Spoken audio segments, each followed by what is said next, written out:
Well well well well well well तो पिछले video में मैंने कहा था कि अगले वीडियो में इस सब्जेक्ट पर बात करेंगे कि हिंदू धर्म कैसे अस्तित्व में आया। यहाँ एक ऐतिहासिक सच्चाई आपको ध्यान में रखनी पड़ेगी कि ब्राह्मण धर्म और बौद्ध धर्म लंबे समय तक एक दूसरे के प्रतिद्वंदी रहे। डॉक्टर अंबेडकर अपनी किताब रेवोल्यूशन एंड काउंटर रेवोल्यूशन में लिखते हैं कि भारत का असली इतिहास बुद्ध की मानवतावादी संस्कृति और आर्यों की अमानवतावादी संस्कृति के बीच जानलेवा संघर्ष यानी मोर्टल कॉन्फ्लिक्ट मात्र है। तो हम कह सकते हैं कि ब्राह्मणवाद के उदय होने की कहानी बुद्ध धर्म के डूबने की कहानी है। तो वीडियो शुरू करने से पहले दो बातें आपके सामने क्लियर कर देना चाहता हूँ। पहली बात ये कि एक इतिहास का विषय है और मेरा मकसद किसी धर्म विशेष को ऊंचा या नीचा दिखाना नहीं, बल्कि सच्चा और तथ्यों पर आधारित इतिहास आपके सामने रखना है। दूसरी बात यह कि मैं किसी लीगल या टेक्निकल बहस में नहीं उलझना चाहूँगा, जैसे हिंदू धर्म नाम से कोई धर्म है या नहीं, क्योंकि ऋग्वेद से लेकर सत्यार्थ प्रकाश तक किसी भी धार्मिक ग्रंथ में हिंदू धर्म या हिंदू शब्द नहीं दिया गया है। ना ही मैं सुप्रीम कोर्ट के रमेश यशवंत प्रभु केस के उस फैसले की बात करना चाहूँगा जिसमें कहा गया है कि हिंदुइज्म कोई धर्म नहीं बल्कि जीवन पद्धति है। मैं सिंपली अपनी बात को उस हिंदू धर्म तक सीमित रखना चाहूँगा जिसे हमारी आबादी का आधे से अधिक हिस्सा अपना धर्म मानता है। यानी हम उस हिंदू धर्म की बात करेंगे जिसकी परिभाषा पूर्व राष्ट्रपति डॉक्टर एस राधाकृष्णन ने देते हुए कहा कि जो वेद, जाति प्रथा, शास्त्रीय कर्मकांड करे, गीता उपनिषद आदि को मानता हो वह हिंदू है। हिंदू धर्म को प्राचीन सिद्ध करने के लिए कुछ बेबुनियाद और बेतुकी बातें फैलाई गई है। कुछ बातें हमने पिछले वीडियो में डिस्कस की थी और कुछ बचे हुए लॉजिक इस वीडियो में डिस्कस करके हम आगे अभी इस बात पर चर्चा करेंगे कि भारत से बुद्धिज्म कैसे गायब हुआ।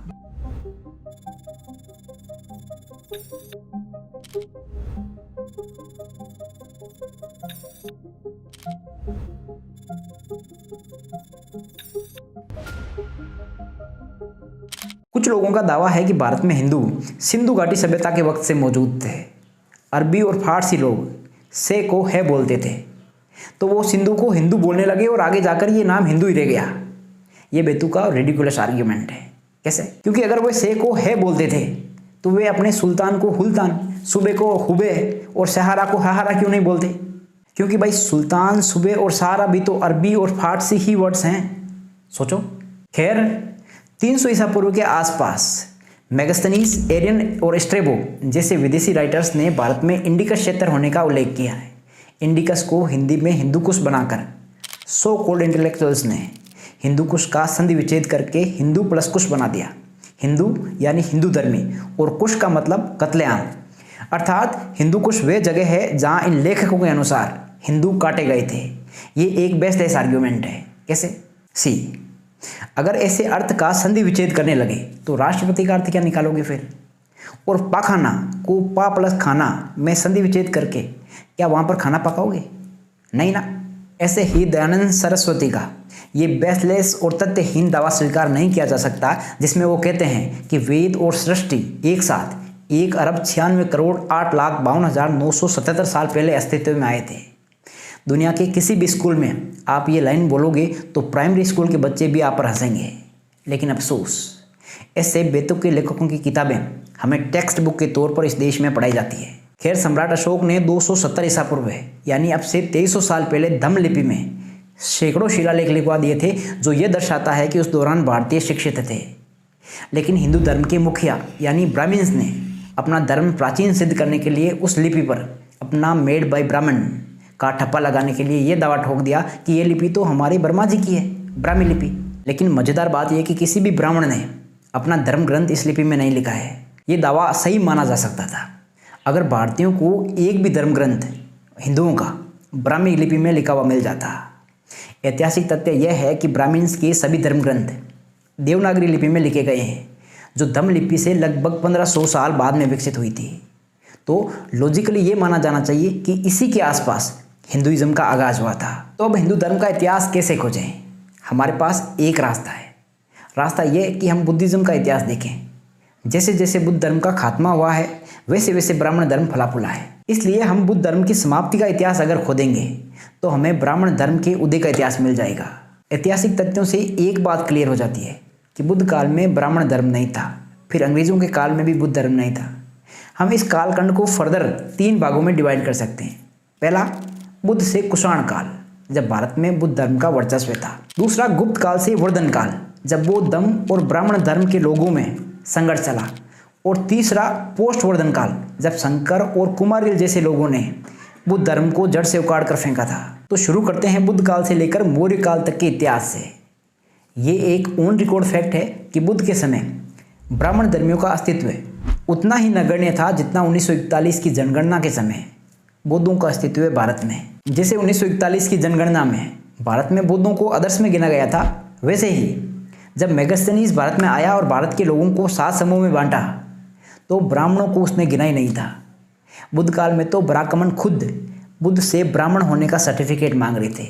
मौर्य काल में भारत आए मेगास्थनीज, स्ट्रेबो और एरियन जैसे विदेशी राइटर्स को यहाँ ब्राह्मण धर्म के बारे में कुछ भी नहीं मिला था। अब सम्राट अशोक द्वारा लिखवाए गए शिलालेख 7 पर आजीवक, निघंट यानी जैन भिक्षु, थेर यानी बौद्ध भिक्षु, बामण यानी ब्राह्मण, समण बामण यानी भारतीय ब्राह्मण आदि धार्मिक लोगों का वर्णन किया गया है। सम्राट अशोक ने शिलालेखों में बुद्ध धर्म शब्द का प्रयोग नहीं किया, लेकिन धम्म शब्द का प्रयोग केवल उन्होंने बौद्ध धर्म के लिए किया है। चाहे उन्होंने ब्राह्मण शब्द का प्रयोग ब्राह्मण धर्म के लिए नहीं किया, लेकिन ब्राह्मण समूह और उसके कार्यकलापों के लिए जरूर किया है। इसलिए हम इन उल्लेखों को ब्राह्मण धर्म कह सकते हैं। वैसे भी ब्राह्मणों के सभी धर्म ग्रंथ केवल ब्राह्मणों के द्वारा लिखे गए हैं और उन्हीं की स्तुति में लिखे गए हैं। अतः इतिहास की बात करें तो अशोक काल में ब्राह्मण धर्म की एक अंग यानी यज्ञ की शुरुआत होना मान सकते हैं। श्राद्ध, आत्मा, परमात्मा, अवतार, मूर्ति पूजा, आरती आदि की बातें उस समय अस्तित्व में नहीं थी। बुद्ध के बाद और मौर्य काल के उदय के समय तक यानी 483 ईसा पूर्व से 320 ईसा पूर्व के 150 सालों में ब्राह्मण वर्ग की ज़्यादा कोशिश अपने व्यक्तिगत धर्म की स्थापना करने के बजाय बुद्ध धर्म पर अपनी पकड़ मजबूत करने की दिखाई देती है। नतीजतन इन 150 सालों में ब्राह्मण बुद्ध धर्म के महायान के अलावा भी 18 और अलग अलग भाग करके हर डेरे के सरगना बनकर बैठ गए थे। जब सम्राट अशोक ने बौद्ध धर्म की कमान संभाली तो ऐसे 60,000 नकली भिक्षुओं को संघ से बाहर निकाल कर फेंका था और साथ में धार्मिक कर्मकांड करने के नाम पर पशुओं की बलि देना भी बंद करवा दिया था। असल में सम्राट अशोक के इन्हीं 2 कामों की वजह से उन ब्राह्मणों को एकजुट होकर ब्राह्मण धर्म की नींव रखने के लिए मजबूर कर दिया था। लास्ट वीडियो में मैंने आपको बताया था कि बुद्ध द्वारा उनको जन्म के आधार पर ब्राह्मण नहीं माना गया था। इस वजह से वो बुद्ध से पहले से नाराज थे। फिर सम्राट के इन 2 कदमों की वजह से उन्होंने बुद्ध धर्म को अपना शत्रु बना लिया। इसलिए जैसे ही उनको मौका मिला तो सबसे पहले उन्होंने बौद्ध सम्राट राजा वज्ररथ की हत्या की। उस हत्या का राजनीतिक या शासकीय गति से कोई लेना देना नहीं था, क्योंकि अगर सम्राट वज्ररथ ब्राह्मण धर्म को मान रहे होते तो ब्राह्मण पुष्यमित्र द्वारा उनका कत्ल नहीं किया जाता। लेकिन इस कत्ल से न तो बौद्ध धर्म भारत से समाप्त हुआ और न ही ब्राह्मण धर्म अधिक भारत में फैला। इस नाकामी के बाद उन्होंने बुद्ध धर्म को भारत से उखाड़ फेंकने के लिए पहली बार साम दाम दंड वेद की नीति अपनाई। वेद के अतिरिक्त लगभग सभी ब्राह्मण ग्रंथों में इसे प्रमुखता से शामिल किया गया है। पहली साम नीति। साम का अर्थ है एक जैसा, इंग्लिश में कैमोफ्लेज यानी छद्म आवरण है। ये साम दाम दंड वेद में से सबसे घातक हथियार है। इसमें प्रतिद्वंदी को अंदर घुस के मारा जाता है। इस नीति में शिकार को शिकारी द्वारा मित्र होने का एहसास दिलाया जाता है, लेकिन शिकारी उसको धीरे धीरे अंदर से खोखला करके समाप्त कर देता है। साम नीति के तहत जो उस वक्त चालें चली गई थी उसमें से कुछ चालें मैं यहाँ आपको ब्रीफ में बताना चाहता हूँ। सम्राट अशोक ने अपने समय में भिक्षु संघ से 60,000 मुफ्तखोर यानी फर्जी भिक्षुओं को बाहर किया था। फिर पुष्यमित्र द्वारा मौर्य शासन समाप्त करने के बाद ऐसे लोग बहुत तेजी से भिक्षु संघ में फिर से घुसे। उनका पहनावा तो भिक्षु जैसा था, मगर व्यवहार वैसा नहीं था। एक कहावत है कि एक गंदी मछली पूरे तालाब को गंदा कर देती है। यहाँ तो पूरा तालाब गंदी मछलियों से भर गया था। फिर इन गंदी मछलियों ने अपने अपने डेरे खोल लिए। सभी ने जाप तो बुद्धम शरणम गच्छामि का किया, मगर इनका आचरण बुद्ध विरोधी था। इससे आम लोग बौद्ध संघ से दूर हटते गए। कहते हैं बुद्ध दुनिया के सबसे रेशनलिस्ट संत थे, अर्थात तार्किक संत। उनका एक वाक्य है जिसमें वो कहते हैं कि धम साधु कियम चू दमती, यानी धर्म को सब भला बताते हैं, लेकिन धर्म होता क्या है। उत्तर उन्होंने दिया आप सिन्वे बहु कायने दया दाने सच्चे सुचाए, अर्थात अति से बचना, सभी को अपने समान समझना, दया भाव रखना, दान करना तथा सच्ची और सुचितापूर्ण लाइफस्टाइल ही धर्म है। ये बात अशोक द्वारा लिखवाए गए पिलर्स में से पिलर नंबर 7 पर लिखी गई है। अतः बुद्ध ने लोगों को नेक काम करने की शिक्षा दी, उन्हें आत्मा परमात्मा जैसे बेतुक के मुद्दों से दूर रखा। लेकिन साम नीति के तहत संघ में घुसे लोगों ने बुद्ध को ही ईश्वर बनाकर पूजना शुरू कर दिया। चितड़े पहनने वाले बुद्ध को सोने में लपेट दिया और उनके साथ कई देवी देवता और खड़े कर दिए और अंत में एक कहानी बना दी कि बुद्ध तो भगवान विष्णु के अवतार है। कमाल। सिर्फ बुद्ध धर्म को मिटाने के लिए साम नीति के तहत बुद्ध को भगवान विष्णु का अवतार बताया गया है। अब आप सोचो, अगर बुद्ध के प्रति सच्ची श्रद्धा होती तो अन्य अवतारों की तरह बुद्ध को भी हिंदू मंदिरों में पूजा जाता या नहीं पूजा जाता? लेकिन नहीं पूजा जाता। क्यों? आप सोचो। खैर, साम नीति के तहत ही ब्राह्मण अश्वघोष ने बुद्ध चरितम लिखा। बुद्ध के जन्म से लगभग 8 सदियों बाद उनको पहली बार किसी ने क्षत्रिय जाति का ठप्पा लगाया था। इस प्रकार एक मूल भारतीय संत को ब्राह्मणिक समूह का सदस्य बना दिया गया। साम नीति की चालों से यहाँ के मूल भारतीयों से उनकी बुद्ध जैसी अनमोल निधि चुपचाप हत्या ली गई और उनको खबर तक नहीं लगने दी गई। बुद्ध ने भिक्षुओं के लिए जो नियम निर्धारित किए थे उनको विनय पिटक कहा जाता है। विनय पिटक का सर्वप्रथम नियम है कि जो भिक्षु हत्या करे, चोरी करे, सेक्स करे अथवा अलौकिकता यानी डिविनिटी की बात करे, उसे सदा के लिए संघ से बाहर निकाल दिया जाए। नागार्जुन, कुमारिल और पद्म संभव जैसे ब्राह्मण थोक में संघ में घुसे और उन लोगों ने न केवल समस्त ब्राह्मणिक देवी देवताओं को बुद्ध धर्म में घुसेड़ा, बल्कि सबसे गंदा काम उन्होंने ये किया कि उन्होंने मानसरोवर जैसे स्वच्छ बुद्ध धर्म में तंत्र मंत्र जैसे विभत्स और अश्लील कर्मकांड भी घुसेड़ दिए। यहाँ तक कि तिब्बती लामाओं ने बुद्ध की सेक्स करती अश्लील मूर्तियाँ तक बना डाली। शर्म की बात यह है कि किसी वक्त भिक्षु रहे राहुल सांकरत्यायन पांडे ने ऐसा कुकृत्य करने वाले अपने पूर्वजों को क्रिटिसाइज करने की बजाय बौद्ध धर्म को ही तांत्रिक नाम दे डाला। यहाँ तक कि अंगुलीमाल जैसे हत्यारे के हाथ से तलवार छुड़ाने वाले बुद्ध के हाथ में तलवार दे दी गई। अब ये गुप्तकालीन सिक्का देखिए। गुप्त राजा जैन धर्म के संस्थापक महावीर स्वामी के लिच्छवी खानदान से थे और वे बुद्धिस्ट थे। लेकिन इस सिक्के के आधार पर सभी लेखक चिल्लाते रहते हैं कि वे तो ब्राह्मण धर्मी थे और अश्वमेघ यज्ञ किया करते थे। इस सिक्के पर जो स्त्री है वे उनकी कुल देवी कुमार देवी है। उनके हाथ में चंवर है जिसे वे खड़ग बताते हैं। घोड़ा छतरी के नीचे खड़ा है, जबकि अश्वमेघ यज्ञ के लिए पशु को 22 अंगुल व्यास जितने मोटे खूंटे से बांध कर रखना होता था। इसी तरीके से साम नीति के तहत अपनी झूठी चालें चलकर बौद्ध विरासत को लीन लिया गया। दूसरी नीति दाम। दाम माने कीमत। एक आम मान्यता है कि हर किसी की कीमत होती है, बस कीमत चुकाने वाला चाहिए। Let me give you an example. पहले मुगलों को मलेच कहा जाता था। मलेच यानी ऐसे लोग जिन्हें देखना और छूना पाप है। खैर, जब वे भारत के शासक बने तो अनेक राजाओं ने उनकी कृपा दृष्टि खरीदने के लिए अपनी बहन बेटियों का कन्यादान उनको किया। अब बुद्ध जानते थे कि दाम में बहुत ताकत होती है, इसलिए उन्होंने नियम निर्धारित किए कि भिक्षु भीख में सोना चांदी स्वीकार नहीं करेगा, किसी भी स्त्री के साथ अकेले में नहीं बैठेगा या स्त्री के साथ अकेले में विचरण यानी यात्रा नहीं करेगा, क्योंकि बुद्ध जानते थे कि हर कोई बुद्ध या आनंद नहीं होता जो राजपाट को ठुकरा दे या सुंदर स्त्री में केवल बहन या बेटी की छवि देखे। आज बंगाल के पाल व सेन राजाओं को बौद्ध संरक्षक राजा बताया जाता है, लेकिन इतिहास गवाह है कि उन्होंने आर्थिक मदद केवल उन तथाकथित भिक्षुओं की जो नालंदा विश्वविद्यालय में तंत्र मंत्र जैसी बुद्ध विरोधी शिक्षा दिया करते थे। यहाँ तक कि वहाँ मार्शल आर्ट और पहलवानी भी सिखाई जाती थी। समय के साथ पहलवान वहाँ के टीचर्स पर हावी होने लगे और अंत में अच्छे अच्छे शिक्षक वहाँ से निकल गए और नालंदा गया उजड़। दाम की इस नीति के तहत कई राजाओं और धना सेठों ने ऐसे भिक्षुओं को दान दिया जिन्होंने उल जुलूल बुद्ध कथाएं लिखी। अधिकतर जातक कथाएं बुद्ध की शिक्षाओं के विपरीत है। धन मिलने पर बहुत से भिक्षु अयासी में डूब गए, मौज करने लगे। इस तरीके से दाम की नीति से बुद्धिज्म को भारत से उखाड़ा गया। तीसरा, दंड। दंड का अर्थ है सजा या पनिशमेंट। हमें हमारी पाठ्य पुस्तकों में ये कभी नहीं पढ़ाया जाता है कि ब्राह्मण पुरोहितों और शासकों ने किस तरीके से बौद्धों पर अत्याचार किया और उन्हें कैसे बुद्ध धर्म या देश छोड़ने पर मजबूर किया। कुछ एक खास घटनाएं मैं आपको यहाँ बता रहा हूँ। चीन से 3 प्रमुख बुद्धिस्ट यात्री भारत आए थे बुद्ध की जन्मभूमि देखने के लिए। फायान, ह्यूनसांग और इत्सिंग। इन तीनों ने 400 से 700 ईस्वी तक अलग अलग समय पर भारत की यात्रा की। उन्होंने कई स्थानों का उल्लेख किया है जहाँ के बौद्ध विहार ब्राह्मण गुट के द्वारा नष्ट कर दिए गए थे। यहाँ तक कि खुद ह्यूनसांग ने अपने यात्रा वृत्तांत में लिखा है कि उनको भी एक बार यात्रा के दौरान पकड़ लिया गया था, लेकिन आंधी आने की वजह से वे वहां से भाग निकले थे। दंड नीति के तहत सबसे भयंकर घटनाएं 630 से लेकर 647 ईस्वी तक अंजाम दी गई। सबसे पहले उन्होंने राजा हर्षवर्धन के बड़े भाई राजा राज्यवर्धन और उनके परिवार को कत्ल किया।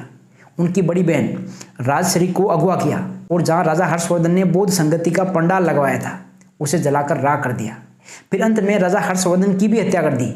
ये सब इतना जालिमाना ढंग से किया गया था कि बौद्ध जनता डर के मारे दुबक गई। बुद्ध धर्म के विरुद्ध फाइनल और सबसे भयंकर घटना आदि शंकर और सुंदवा नामक 2 लोगों के गिरोह ने अंजाम दी। आदि शंकर की जीवनी शंकर दिग्विजय के नाम से उनके चेले माधव ने लिखी है तथा जिसे शंकर के मठ से प्रकाशित किया जाता है। उसमें स्पष्ट लिखा है कि शिव ने पूरी धरती से बौद्धों का विनाश करने के लिए शंकर के रूप में अवतार लिया था और सुंदवा इंद्र का अवतार था। ध्यान देने वाली बात यह है कि शंकर और सुंदवा का अवतार बुद्ध धर्म मिटाने के लिए नहीं बल्कि बौद्धों को धरती से मिटाने के लिए हुआ था। उनकी दिग्विजय और बाकी का इतिहास इस बात का गवाह है कि इन दोनों ने मिलकर सन 810 से लेकर 820 तक पूरे भारत से बौद्धों को मारा, उनके विहार नष्ट किए अथवा कब्जा किए। ये बिल्कुल 1984 में हुए सिखों के कत्लेआम जैसी वारदात थी। बुद्धिस्ट इंटेलेक्चुअल्स आज भी शंकर के चारों मठ प्राचीन बौद्ध विहार होने का दावा करते हैं। शंकर और सुंदवा पर बौद्ध पुस्तकालय जलाने का दोष अक्सर लगाया जाता रहता है। अगर इन लोगों ने बौद्ध ग्रंथ नहीं जलाए होते तो आज शायद भारत को चीन, जापान और तिब्बत जैसे बुद्धिस्ट देशों से बौद्ध ग्रंथ लाकर उनका अनुवाद नहीं करवाना पड़ता। अब जब शंकर और सुंदवा ने भारत से बौद्ध भिक्षुओं को मार डाला या भगा दिए तो समाज में धार्मिक शून्यता वैक्यूम पैदा हो गया। तब ब्राह्मणों ने लोगों के सामने अपना धर्म प्रस्तुत किया। कंपटीटर कोई बचा नहीं था, इसलिए जो उन लोगों ने धर्म के नाम पर परोसा लोगों ने स्वीकार किया। उन्होंने कहा कि खजुराहो में 64 पोजीशंस में सेक्स करती मूर्तियों वाला भवन भी मंदिर है, तो लोगों ने उसे भी मंदिर स्वीकार लिया। प्रेग्नेंट महिलाओं के पेट चीरकर उनके अजन्मे बच्चे को मार देने वाले परशुराम को भगवान बताया गया। लोगों ने उसे भी भगवान माना। इसके साथ ही उन्होंने प्रचार किया कि नास्तिक तो पापी होते हैं। बुद्ध नास्तिक थे, इसलिए उनका नाम लेना भी अशुभ और पाप करार दे दिया गया। नतीजा ये हुआ कि भारतीय लोगों ने बुद्ध का नाम लेना ही छोड़ दिया। आगामी 5-7 सदियों में भारतीय बुद्ध शब्द ही भूल गए थे। नतीजतन जब 18वीं और 19वीं सदी के आसपास इंग्लिश हिस्टोरियंस ने बुद्ध की मूर्तियां निकाली तो मूल यहाँ के लोग अपने पूर्वज को पहचान ही नहीं पाए। अब वेद का सीधा सा अर्थ है डिवाइड एंड रूल, यानी लोगों को बांटो और राज करो। हमें पढ़ाया जाता है कि अंग्रेजों ने भारत में फूट डालो और राज करो की नीति से अपना शासन किया था। राज किया उन्होंने, ठीक है, लेकिन ब्राह्मण्स की वेद यानी डिवाइड एंड रूल की नीति अंग्रेजों से 20वीं सदी पुरानी है। डॉक्टर अंबेडकर की खोज के अनुसार आज के अछूत किसी समय भारत के बुद्ध हुआ करते थे तथा बौद्ध होने के कारण ही उनको अछूतपन झेलना पड़ा था। अब आपके मन में ये सवाल आता होगा कि बहुसंख्यक होने के बाद भी उन्होंने कभी आज़ादी के लिए संघर्ष क्यों नहीं किया। इसका सीधा सा उत्तर है और वह यह है कि वे सभी लोग वेद की नीति का शिकार थे। वेद की नीति से यहाँ के लोगों को हजारों भागों में बांट दिया गया। किसी को रेगर, किसी को बंगी, किसी को चमार, किसी को जाट या गुजर। अलग अलग भाग में बंटे होने के कारण इन लोगों ने कभी कोई विद्रोह किया ही नहीं। कुछ लोग ये प्रचार करते हैं कि भारत में मुस्लिम आक्रांताओं ने बुद्ध विहार और बुद्ध की मूर्तियां तोड़ी क्योंकि उनके धर्म में मूर्ति पूजा अधर्म है। ये सभी लेखक सिर्फ और सिर्फ एक बख्तियार खिलजी द्वारा बिहार के उदंतपुर का विहार तोड़ने की घटना का उल्लेख करते हैं। अब सवाल यह है कि क्या केवल एक मुस्लिम हमलावर द्वारा एक विहार पर हमला करने से पूरे भारत के विहार नष्ट हो गए? और फिर उन मुसलमानों की ब्राह्मणों से क्या रिश्तेदारी थी कि उन्होंने बुद्ध विहारों को बुद्धों से छीनकर ब्राह्मणों को दे दिए, जिन पर वे आज भी कब्जा जमाए बैठे हैं। ये वाली बात आपको कोई नहीं बताएगा कि जब मुस्लिम राजा फिरोज शाह तुगलक को जब सम्राट अशोक के स्तंभ मिले तो उन्होंने वे स्तंभ बड़ी शान से अपने महल की सबसे ऊंची मंजिल पर स्थापित किए, लेकिन जब राम मंदिर की नींव खोदते वक्त बौद्ध स्तंभ मिले तो उनको शिवलिंग घोषित कर दिया गया या फिर तोड़कर बजरी बना दी गई। तो डॉक्टर अंबेडकर ने ठीक कहा था कि भारत का इतिहास बौद्ध धर्म और ब्राह्मण धर्म के बीच संघर्ष का इतिहास मात्र है, जिसमें बौद्ध धर्म हार गया। तो इस वीडियो में इतना ही। वीडियो पसंद आया तो वीडियो को लाइक करें। अगर आप चैनल पर नए हो तो चैनल को सब्सक्राइब करके बेल आइकॉन दबा लें। और हाँ, आप कमेंट करके मुझे बता सकते हैं वीडियो कैसा लगा। और हाँ, पिछला वीडियो आप यहाँ क्लिक करके देख सकते हैं। For now, thank you for tuning in. प्रेम बना रहे।